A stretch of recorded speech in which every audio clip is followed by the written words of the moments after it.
Hello everybody and welcome to another episode of This Week in Philadelphia Sports, where, as you might have guessed it, we go over everything that's happened this week in Philadelphia sports.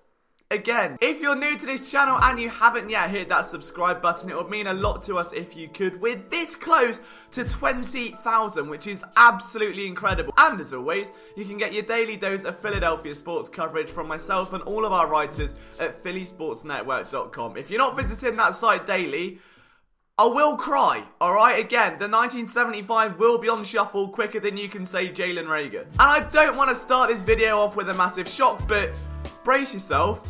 There is actually news this week. I don't just mean about the Eagles, I mean about 3 teams. But of course, it's only right that we start things off with the Eagles, who released their NFL schedule last week. There are 2 videos on this channel breaking down the schedule and giving a record prediction, so we won't tread over old water because the water will be trodden over. So if you want to check that out, feel free to go and view it on this channel. But one thing we didn't cover last week was cornerback Rasul Douglas signing a restructured contract. Now, what does this mean? What does this mean? You want the numbers, Mason. That's all we've ever wanted. Well, Rasul Douglas will now make a league minimum of $825,000 this year, with a cap hit of around $1 million. So prior to that, it was going to be around 2.3. The Eagles saved just over $1 million in cap space, but why? Like, they don't need to. They've got $22 million sat there doing nothing. It's absolutely dormant at the minute. They're not pressed for space. I don't know why they'd need that up front. So what's really going on? 2 theories. 1, a cheaper cap hit means it's a lot easier to trade or cut. But B, it also gives Rasul Douglas leverage. We've given this story plenty of juice over the last couple of months, and why we feel Rasul Douglas could really be beneficial of a brand new start elsewhere. Mainly because, again, for some reason, Jim Schwartz would rather play Dexter McDougal over. We're not going to go over it. We won't go over it. But whether he's your favourite cornerback or not, Rasul Douglas just hasn't been able to sink into the rotation of the Eagles cornerback. Sometimes he plays really well. The lack of long speed hurts him. I think he could absolutely thrive elsewhere. He's pretty much an Eric Rowe 2.0 in my opinion. And you look at the deal he received this offseason, you can see where I'm going with this. But it also buys Saul leverage, because if he stays in Philadelphia, and let's say he goes through training camp and he's competing head-on with Trevor Williams, who was signed as a free agent formerly of the Chargers, a few injury problems surrounding him with very, very high potential.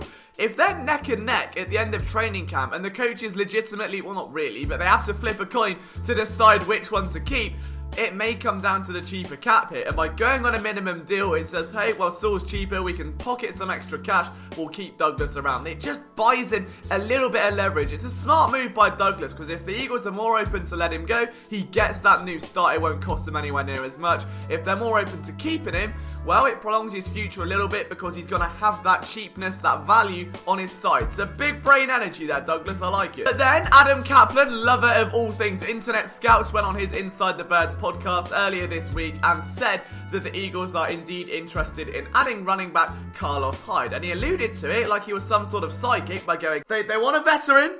The Eagles want a veteran. I'm told they want Carlos. They want Carlos Hyde. Anyway, psychic or not, there seems to be some weight to it, and I can absolutely see why. Hyde is now 29 years old, and believe it or not, is actually coming off of a career year in Houston. He ran for 1,070 yards, scored 6 touchdowns along the way, and somehow picked up 55 first downs.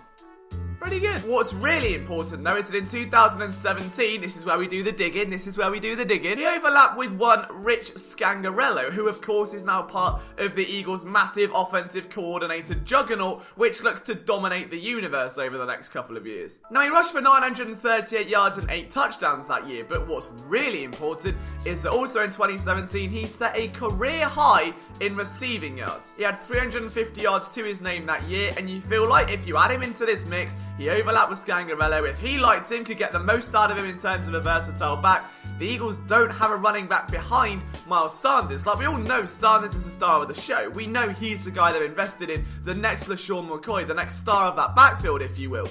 But they don't have that Jordan Howard. They don't have that change of pace. And Boston Scott's great. He fills that Darren Sproles role. But you want a stern pass protector, someone that can punch the ball in at the goal line, someone that can change the pace, be that north, south, that draining runner late in the fourth quarter, and I think Carlos Hyde could be an absolutely blinding option to fill that, and he has familiarity, and he's that prime free agent option of 29, and he's coming off of a big year, and he's going to be cheap. I don't know what's not to like, alright? Just get it done, bring him home, job's a good one. If they don't want to go that path, there are some other intriguing names. I mentioned earlier last week that Isaiah Crowell could be a name to watch. I think Bilal Powell, another New York Jet, someone who was the longest tenured Jet until Le'Veon Bell showed up. If he's back to his best after a neck injury in 2018 and was able to really thrive in that subsidiary role, there's no reason he couldn't do it here. And of course, the Eagles have been linked to LaShawn McCoy again because, well, I mean, is grass green? Does the sun rise? Am I not over my ex-girlfriend? Another man I like, though, is Spencer Ware. I think him and Charles-Sandrick West have both been linked with the Eagles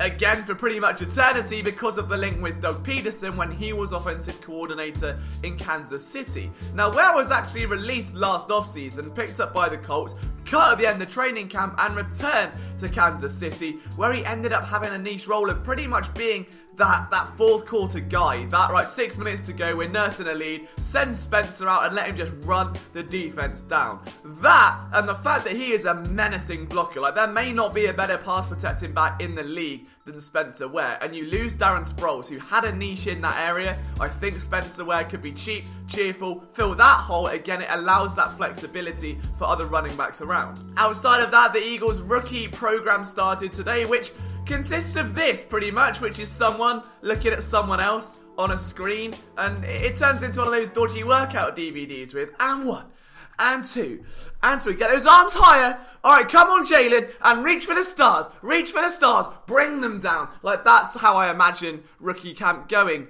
for the Eagles at the minute. But apparently, John Clark spoke to Eagles rookie Prince Tega Wannigo, who said that he gets 4 to 5 hours of tape study a day, gets some virtual classes, which is fine, you can do that on a Zoom room, and then the arms higher. Alright, come on, Jalen, and reach for the stars. Reach for the stars.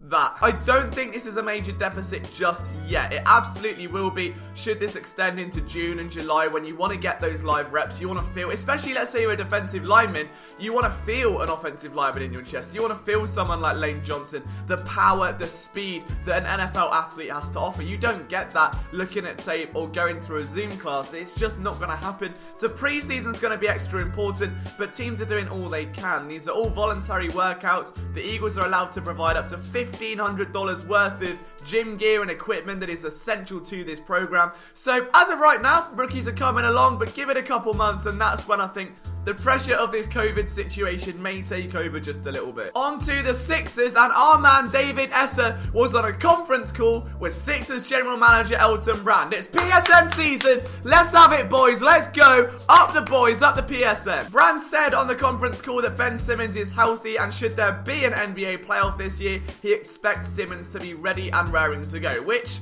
good news. To be honest, I don't know what else we can say about that. That's pretty good going. The Philadelphia Union, Kai Wagner posted an Instagram story where he stated he broke a bone in his lower left leg that caused him to miss the start of the season. Now, if we'd have got to this point in the regular season and he hadn't come back and no one still knew about it, it would be very Eagles-esque. It would be very Eagles injury day-to-day related, but because there's only been like 2 MLS games, we can't really say, well, we never knew and he would have never come back. Like, we don't know, but it is interesting that it came from him and not the team. Not a fan of that.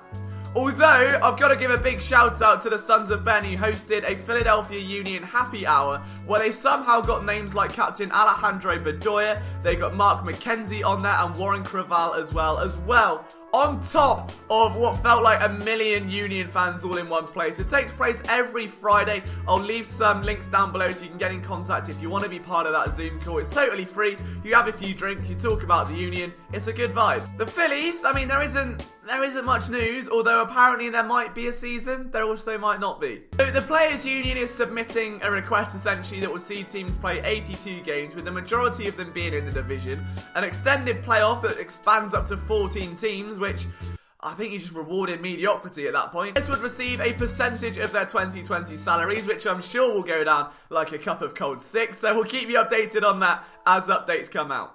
But that's really about it for another episode of This Week in Philadelphia Sports. We've kind of given a little flyby around the city right now. There isn't too much else happening, but I just wanted to say again a massive thank you to everyone who's watching our content. We will have a Davion Taylor film room this week, hopefully a Kayvon Wallace one as well. And every evening we will be streaming over at twitch.tv/Philly Sports Network. So come hang out with us, say hello. It's a nice change of pace, and hopefully we'll see some new faces. But guys, from myself, Liam Jenkins, thank you for taking the time to watch this video, putting up with my annoying voice and the dodgy man bun. I love you all. We'll see you soon.